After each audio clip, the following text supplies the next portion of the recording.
Hi, everybody. Welcome to DEF CON 21. Woo! Yeah. I've already lost my voice. Who else? Anybody? So we wanted to have an opening speaker this morning that we feel like could handle the heat of the moment out there going on right now, and invited a former Fed up here. He's used to dealing with North Korea as special envoy for the United States, so I think he can handle the heat we can give him here. Also, Joseph Detrani, Ambassador Joseph Detrani, was recently Director of Nuclear Nonproliferation for the United States, and he's now President of INSA. So I think it's really interesting to hear him talk today about the convergence we're seeing between cyber and nuclear. So with that, everyone give Joseph, Ambassador, a warm welcome. Thank you.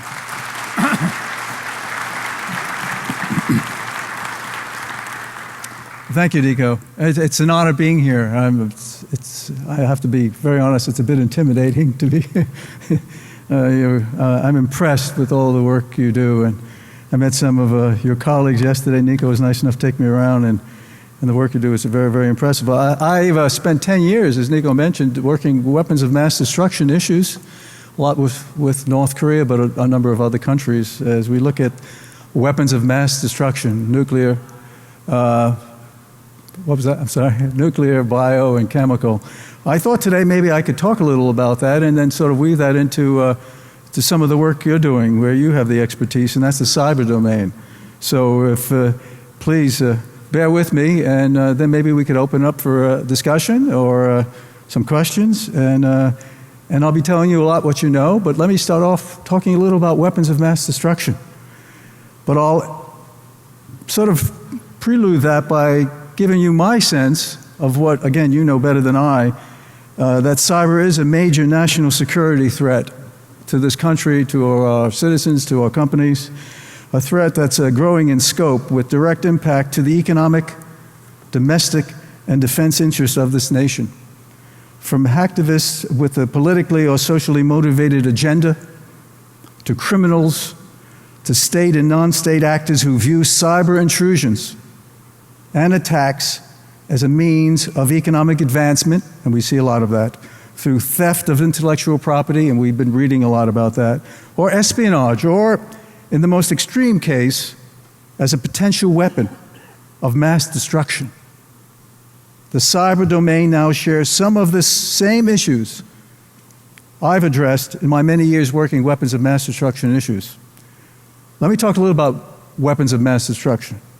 The Non-Proliferation Treaty, NPT, and the International Atomic Energy Agency were established to address nuclear issues with significant international membership that, interestingly and unfortunately, doesn't include 4 of the 9 nuclear weapon states as members of the NPT.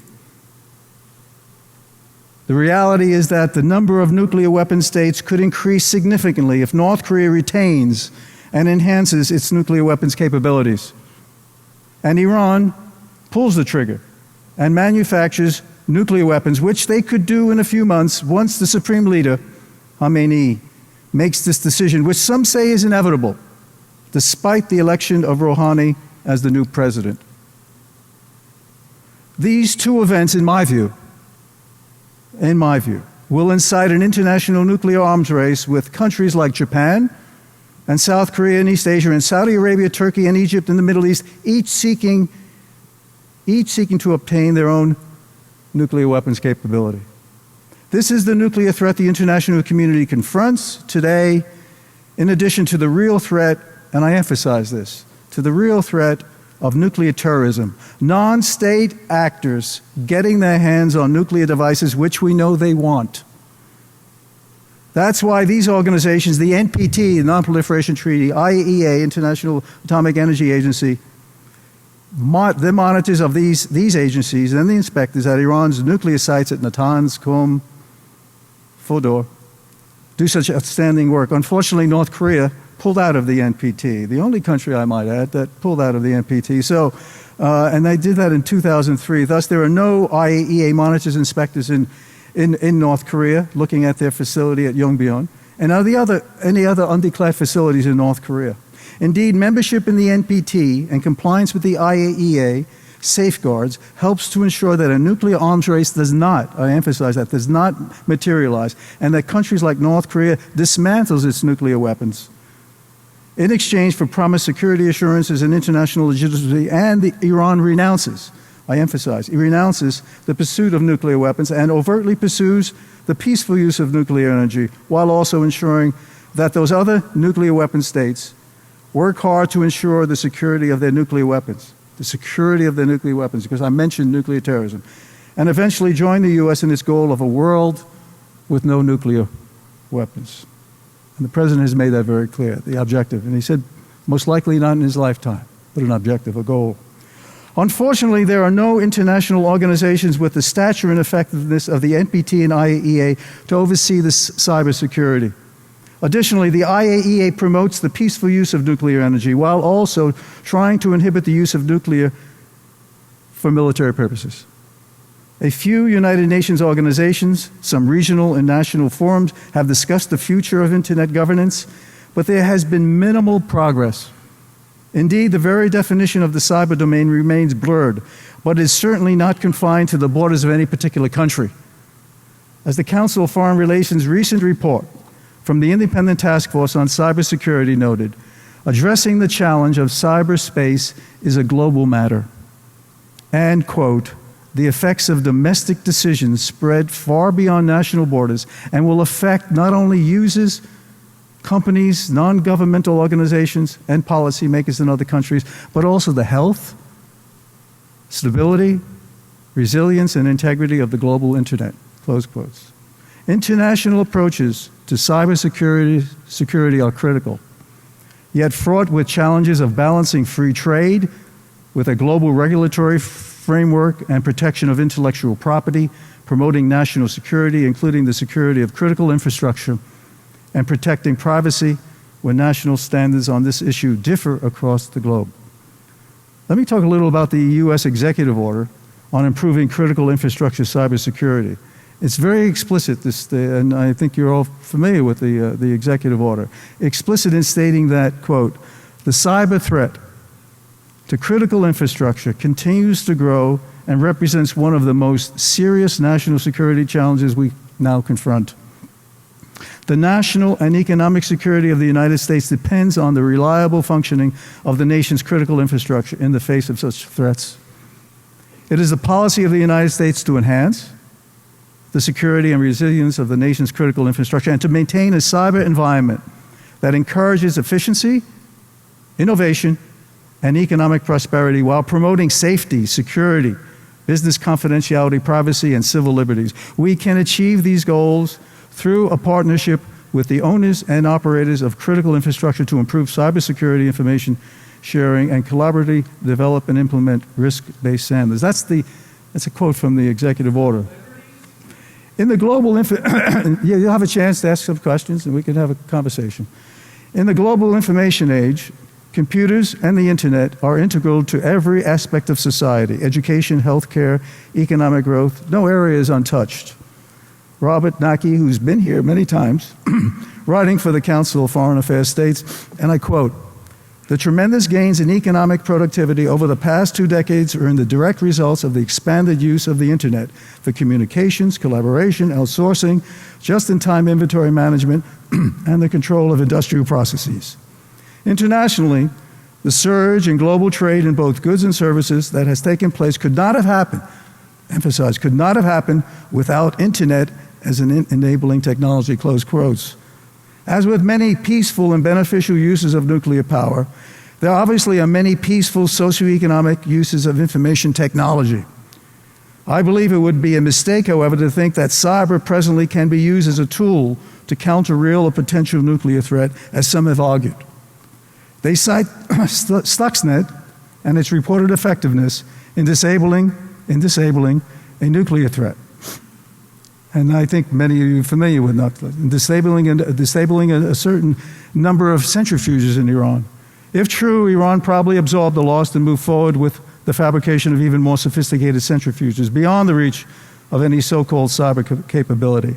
As stated in the aforementioned U.S. executive order, cyber's true harmful capacity in addition to stealing intellectual property, is its potential to attack a country's critical infrastructure, i.e. its grid, water supply, aviation safety systems, communications, financial systems, things you're all very familiar with. It's attacks of this nature that make cyber as potentially harmful as those of biological and nuclear attacks, and therefore must be approached with equal seriousness and focus on prevention. Theoretically, any country or person or organization can conduct such attacks, assuming knowledge and capacity. That's not the case with nuclear. Given the finite number of nuclear weapon states and the likelihood that if they use, and I emphasize this, if they use nuclear weapons against another country, they in turn would be attacked. MAD, mutual assured destruction. Having nuclear weapons is a real deterrent to a nuclear attack. This isn't necessarily the case with cyber. If an event occurred, one can assume who the cyber perpetrator was, but the forensic fingerprints is less apparent, thus making such an attack potentially more attractive to an aggressor. I cite the recent cyber attacks against South Korea, Saudi Arabia, Georgia, and the United States. Their impact was devastating. This is not the case with nuclear, as we mentioned. And for that very reason, more must be done to ensure that cyber technology is not used for harmful purposes.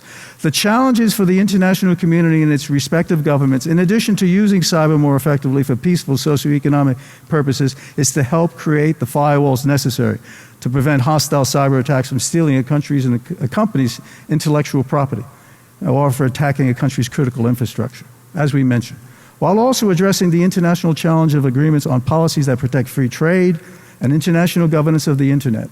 This is the challenge and responsibility confronting the international community. Moreover, cyber technology generically can it be used to prevent countries and non-state actors from establishing and sustaining illicit programs, while each nation state doctrinally is studying the role of cyber for military conflict.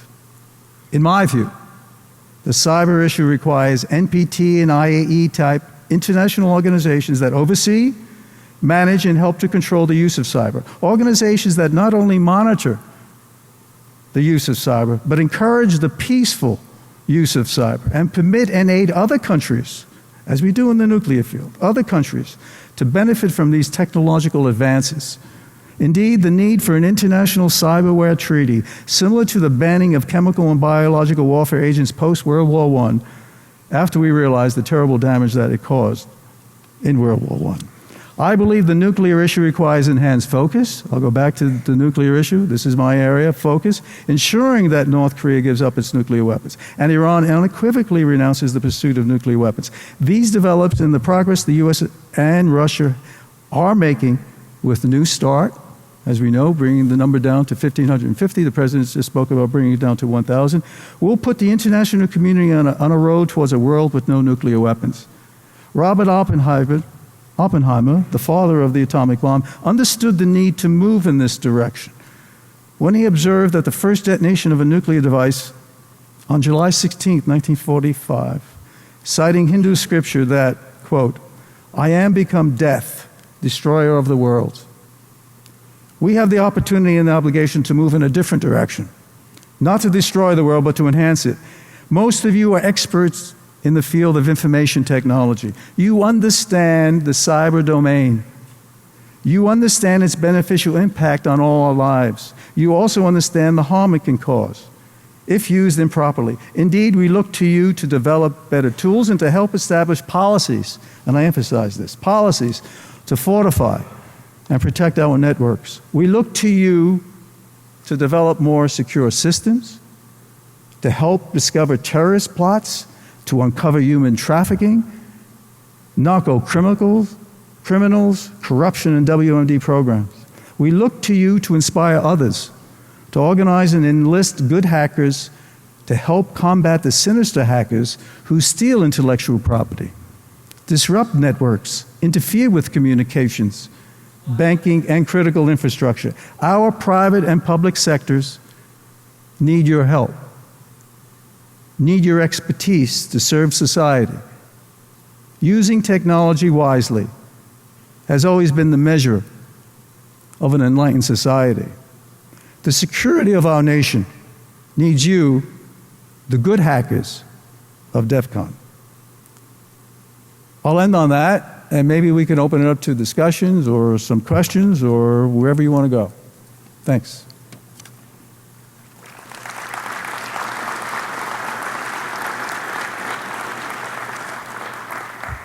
Any questions? Please, sir.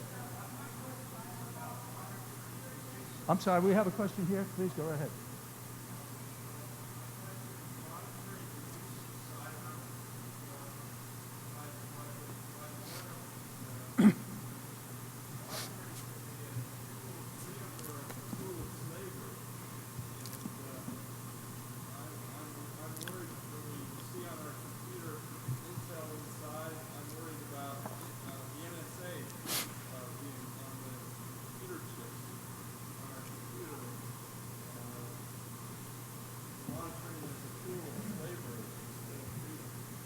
Yeah,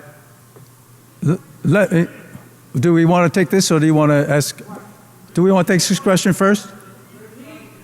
Repeat the question. Repeat the question.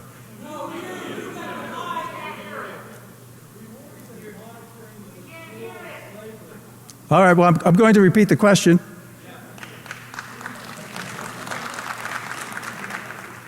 Monitoring by the government can be a tool of repression, and the assurance is necessary to ensure that the government is not doing, I assume that's the question, is not doing that. Well, let me tell you, I've been working WMD for 10 years. 10 years. I've been working North Korea, I've been working a lot of other issues. I've been working a lot of other issues if it relates to weapons of mass destruction. I can tell you this, if you want to get to what we've been talking about, the Snowden disclosures and so forth, my exposure to that is what you've been exposed to, is that those programs were authorized by the three branches of government. The three branches of government provided oversight of those programs, and those programs were established post 9/11 when we saw the devastation of 9/11, and when we saw where the terrorists were coming and what their intent was. So you have the three branches of government authorizing it, you have the three branches of government overseeing it. That's what it was, and they've been effective according to the record. The fact of the matter is, a decision has been made to make this more overt and more of a discussion. I don't pretend to be an expert, I have the knowledge you have, but I think you have to have an open mind. If there is a discussion, participate in that discussion in a meaningful way. Listen to let me finish my statement. Do it in a meaningful way. Listen to both sides of it. Listen to what the threat is. Listen to what they're doing. Because everything I've heard, they're not getting into anyone's mail. They're not reading anything. They're not touching any U.S. person. This is not directed at U.S. persons, not U.S. citizens. This is looking at foreign terrorist threats to the country. So look at the facts and then draw your own conclusions, but there will be a discussion on them. Well, I guess I read the same media. You have access to the media. The media said that's going to be more of a discussion.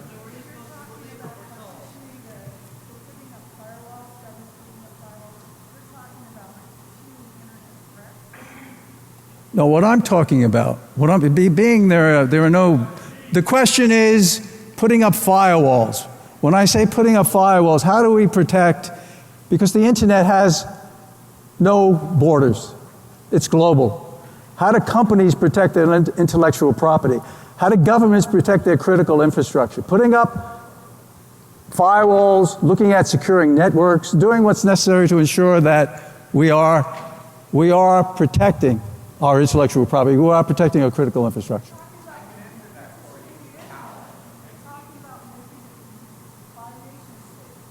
No, it's not. You misunderstood. I was talking about, I'm not talking about nation state. I'm talking about international organizations. I mentioned the IAEA. That's an international organization. I mentioned the NPT. That's an international organization. That's what I'm talking about. Creating organizations that oversee this, because this is a global issue. It's not a nation issue. It's not a country-specific issue. This is a global and international issue. Creating these international organizations that will do exactly that because of the concerns you have. And there's a valid concerns. Both of your questions are very valid.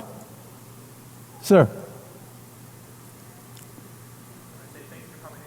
Thanks.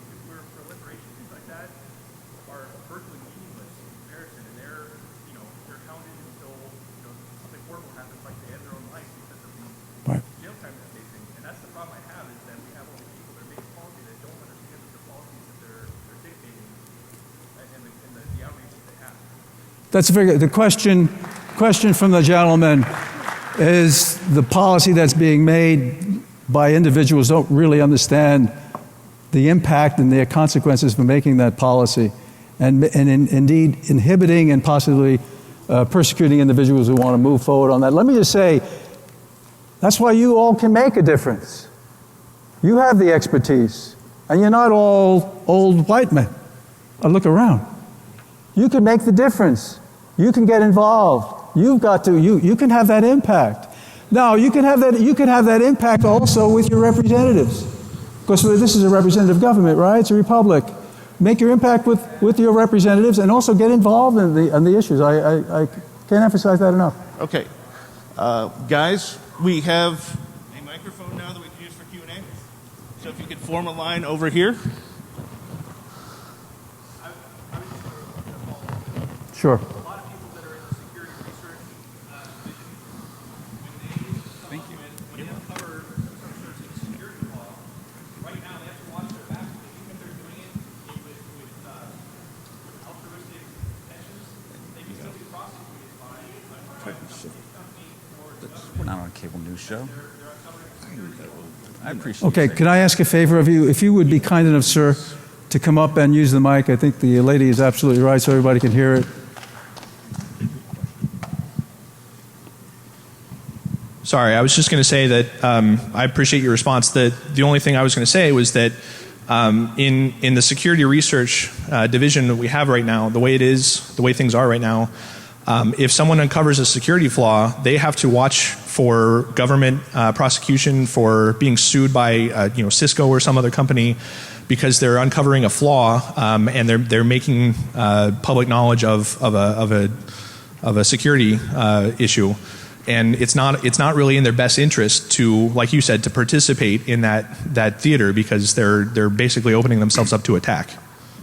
Yeah, the only thing I can say in that, and I don't pretend to be an expert, this is really, cyber domain is not my area, but my sense of working issues that's somewhat related, because I see cyber as being potentially a weapon of mass destruction when you look at the consequences and the need to sort of get hold on in a global sense. That's why I cite the IEA, I cite the NPT.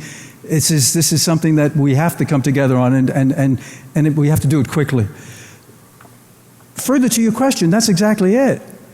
I mean, so that when individuals find fault, they look at networks and they look at, they shouldn't be intimidated by that. They should be rewarded for doing that, to protect intellectual properties, to protect infrastructure and so forth. That's all positive.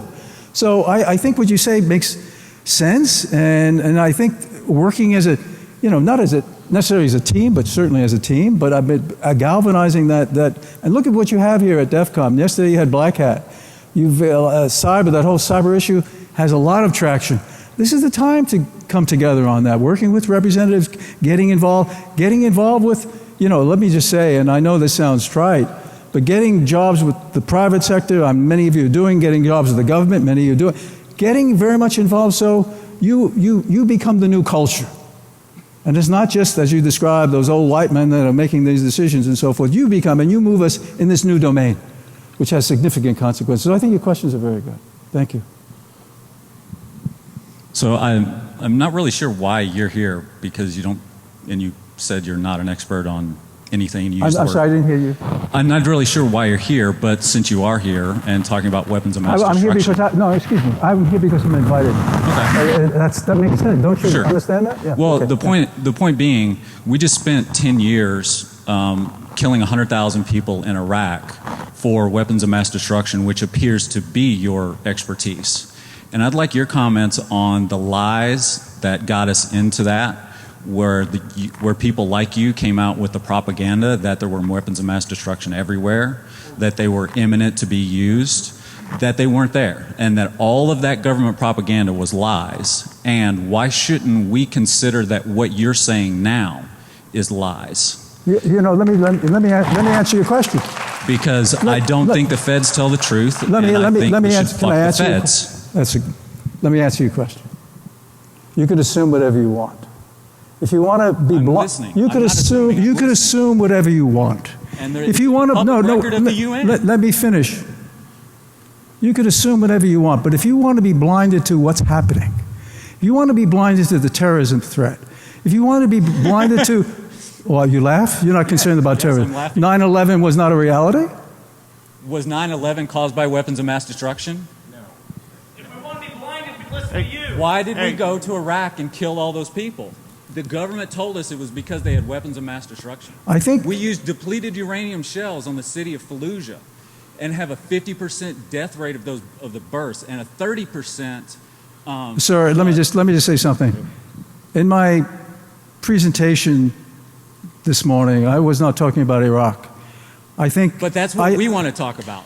But Okay, that's fine. You want to talk about Weapons it. of mass destruction. The fact of the matter is, and I'm not going back to the history on this either, because I think the record is very clear that Because you can't defend the Saddam record. did not have weapons at that time, and I think the government has said that very clearly. The fact is, when you go back to the first Gulf War, when you go back to what Saddam was doing, when you go back to his plans, when you go back to some of the scientists who were working on it, Saddam was pursuing it years before that. At the moment, at that time, no, and I think the record is clear on that. But the fact of the matter is, that should not blur you to the fact of what's going on in Syria with chemical weapons. That should not blur you to the fact that if Iran goes forward with nuclear weapons and North Korea retains those nuclear weapons, it shouldn't blind you to the fact that terrorist organizations are trying to get their hands on this material. That's a reality. And the reality that the government is lying about those things. Well, if you want to believe the the terrorists may be you, there, you the could threat may believe be you, there, but you, the government is lying. you could believe what and covering it you up. could believe what you want, but I can tell you this: you have a lot of dedicated Americans working these issues who care about the safety of American people, care about the safety of you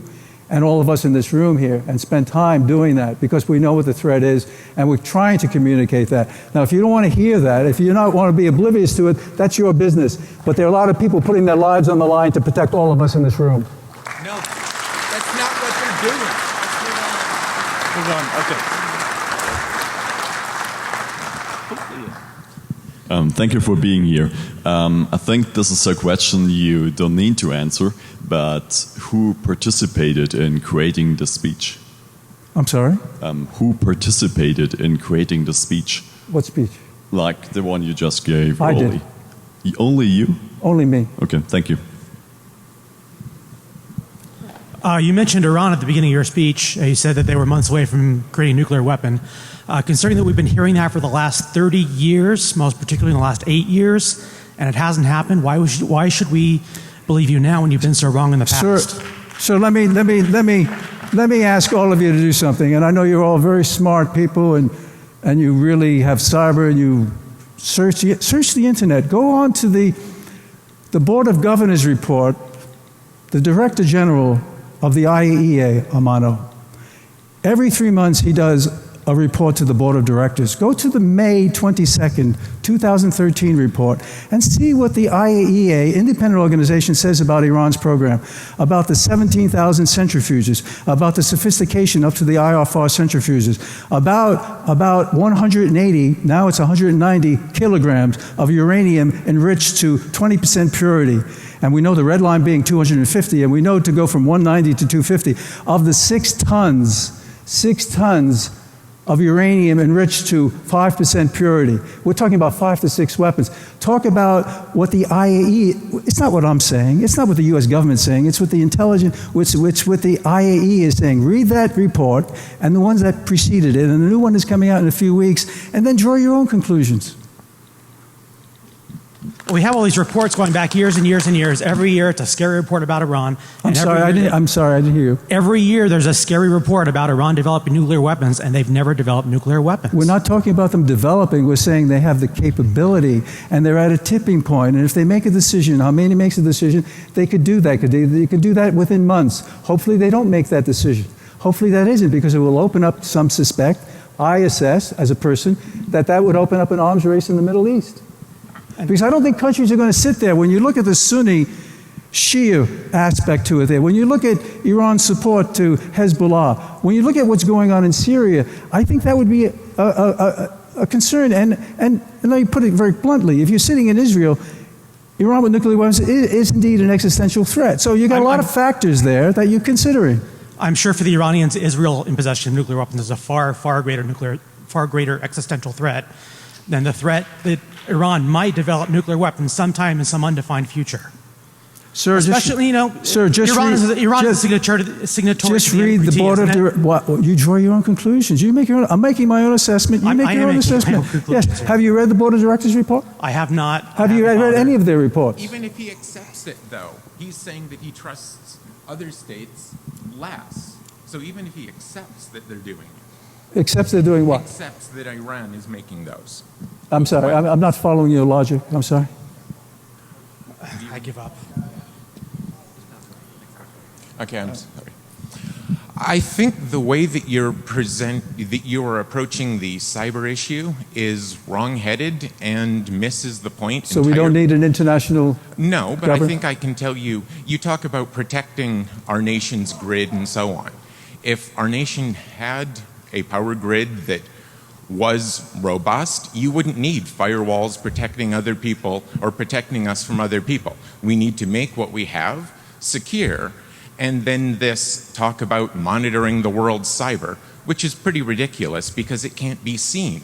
I mean, the things that you're talking about might work when people have to haul weapons around the world, might work when there are actual problems, like you could drop a bomb on this. But if the grid is robust, the grid will be robust even if people are poking at it. What we need to do to be secure is to be secure in and of ourselves and stop playing this game like we can control the world, like we can see cyber and it's some sort of weapon we can stop. It will never work.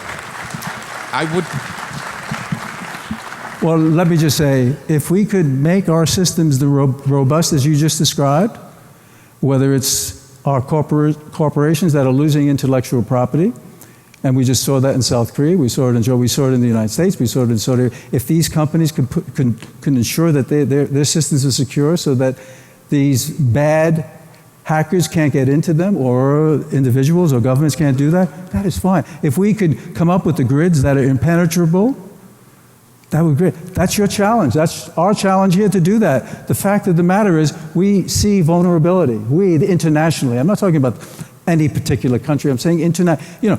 Saudi Arabia is not the United States. South Korea is not the United States. These countries are being affected and so forth. So if we can collaborate, that's what I'm talking about. That's what the UN is about, isn't it?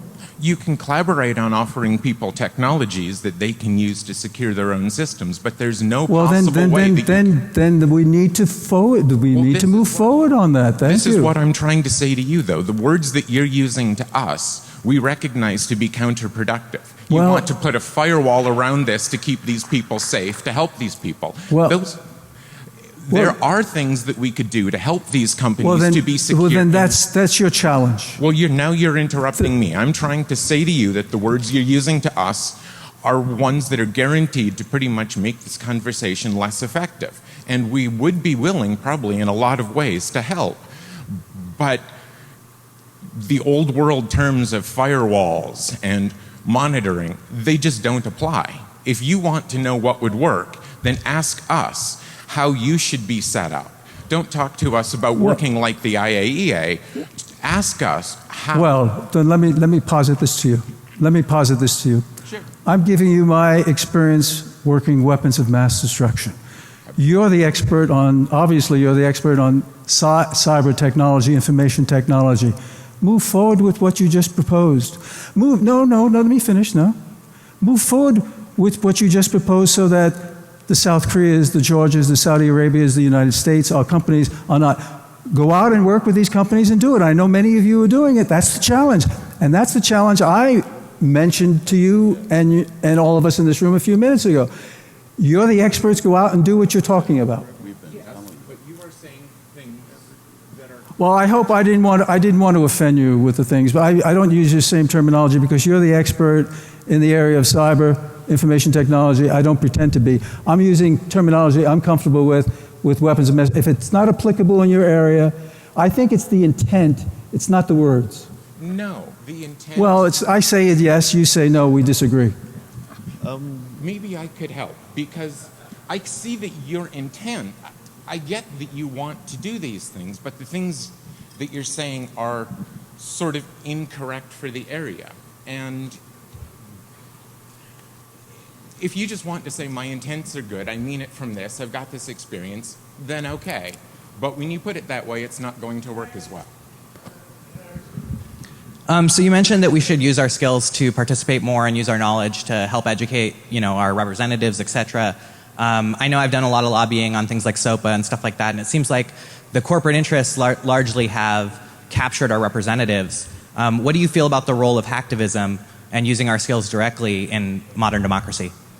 In the what? In a modern democracy, like we have here in the United States. I'm not hearing the end of your sentence. So, how do you feel about the role of hacktivism or using our skills directly to influence behavior, corporations, protest, etc., as opposed to working through the traditional channels of government?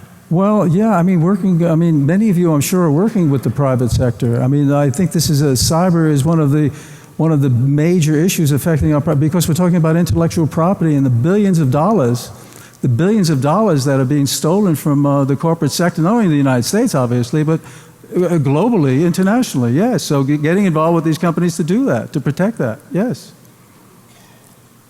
I don't feel like you really answered the question, but okay. So are you familiar with a group called Anonymous? Sorry? Okay. Basically, my question comes down to, it seems like working through the corporate structure, we're only reinforcing a structure that is working against us largely in terms of trying to keep information secret. Let me say, I heard you said Anonymous, and I got your question. I'm talking about intellectual property. I'm talking about the many companies I think some of you probably are involved with that are losing intellectual property, but not only in the United States, globally. And we're talking about billions and billions of dollars. We're talking about that. So that's one aspect to it. And there are other aspects too. You mentioned Anonymous, someone mentioned Anonymous there. Go forward. Do what you have to do. I'm talking about intellectual property. I'm talking about critical infrastructure. That's my focus. If your focus is a little different, that's fine.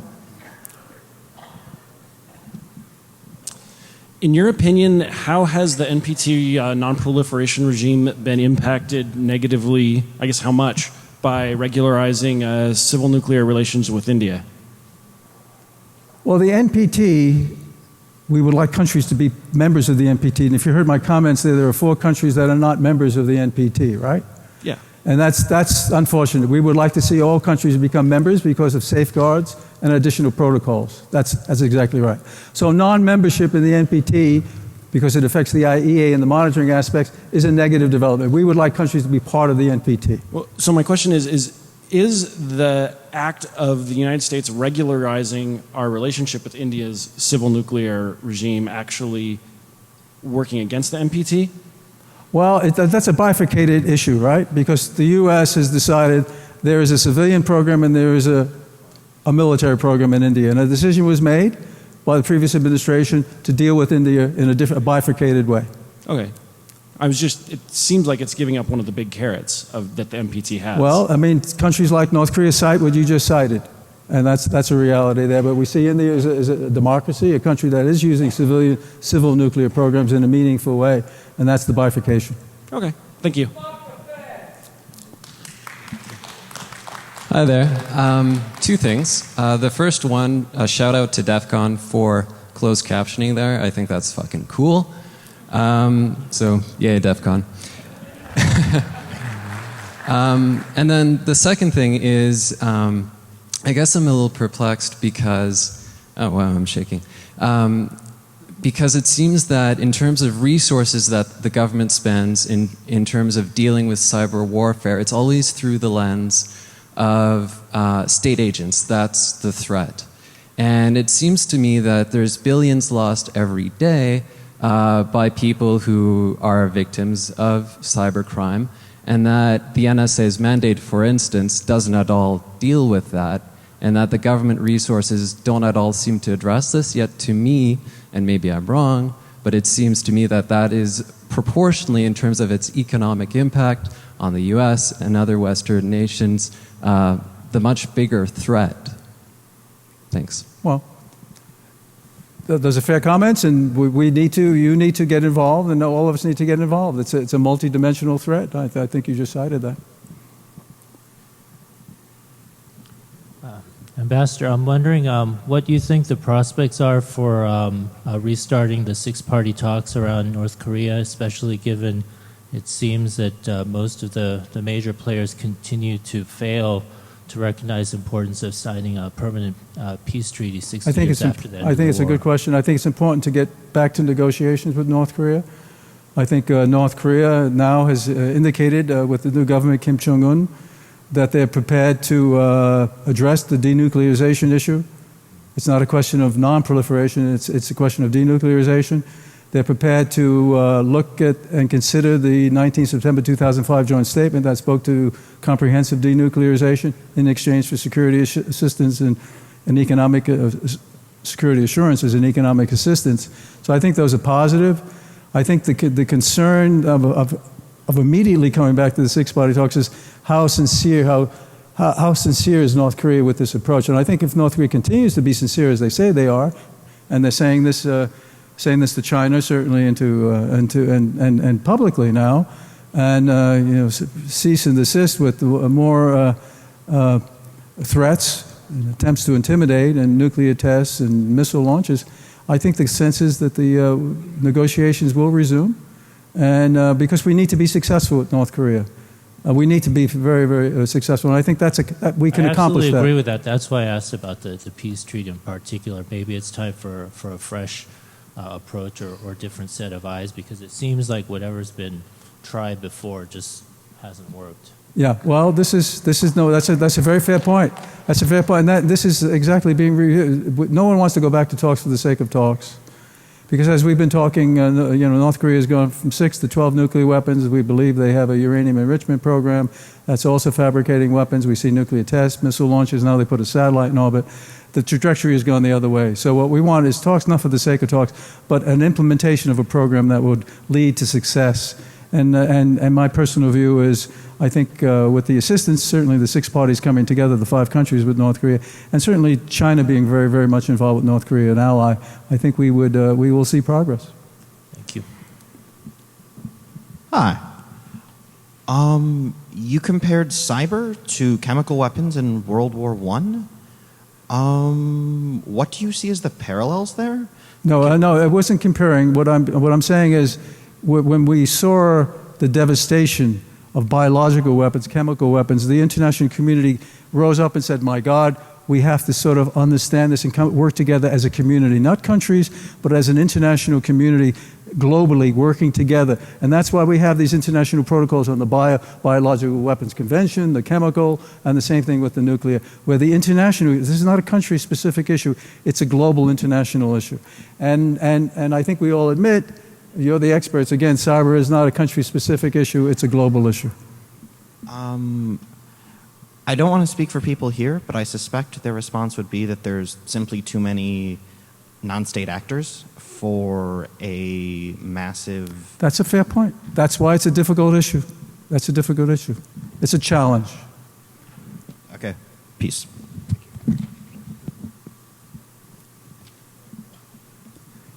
Okay, any other positive comments? Any other good questions?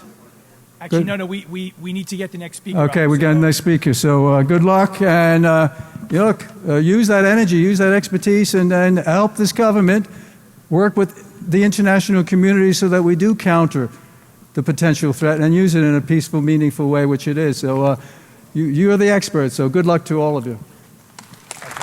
So we don't want to do the